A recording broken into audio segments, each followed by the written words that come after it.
Informasi lain, Big Data Exchange atau BDX selaku penyedia solusi data center, colocation, dan hybrid cloud terkemuka di Asia Pasifik dan juga salah satu operator telekomunikasi terbesar di Indonesia bekerja sama dalam perjanjian joint venture.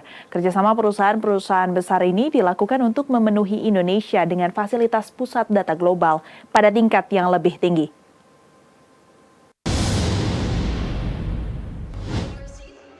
Big Data Exchange selaku penyedia solusi data center, colocation, dan hybrid cloud terkemuka di Asia Pasifik, Indosat Ooredoo, serta salah satu perusahaan layanan teknologi informasi terkemuka di Indonesia, menjalin kerjasama dalam perjanjian joint venture untuk memenuhi kebutuhan fasilitas di Indonesia dalam bentuk fasilitas pusat data global dengan tingkat yang lebih tinggi.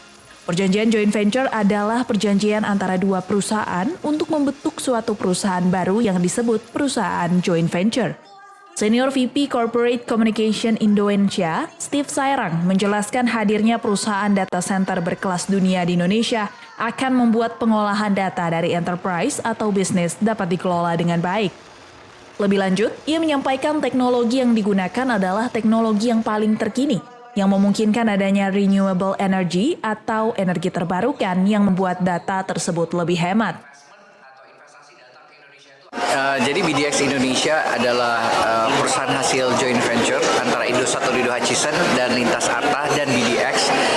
Hadirnya sebuah perusahaan data center berkelas dunia di Indonesia itu akan membuat pengelolaan data yang dari enterprise, dari bisnis, dari hyperscaler gitu ya, itu bisa dikelola dengan baik. Nah, bentuk bisnis sendiri adalah mengelola data dan pastinya kalau untuk mengelola data itu kan ada banyak turunannya gitu ya. Ada pengelolaannya menggunakan AI, ada menggunakan tergantung dari bisnis yang reach out atau yang menghubungi pihak data center ini. Nah, kalau misalnya ditanyakan teknologi yang digunakan, kita menggunakan teknologi yang paling terkini, teknologi yang paling terdepan yang memungkinkan tadi adanya renewable energy yang digunakan itu dan datanya itu lebih hemat. Jadi power consumption atau konsumsi energi itu bisa lebih baik sehingga lebih ramah lingkungan. Adapun lebih lanjut, layanan yang akan ditawarkan oleh Pusat Data dan Operasi akan berfokus pada cloud di Indonesia, termasuk portofolio komprehensif dari solusi inovatif paling canggih untuk memungkinkan transformasi digital. Dari Jakarta, Andri Diwono, Nusantara TV melaporkan.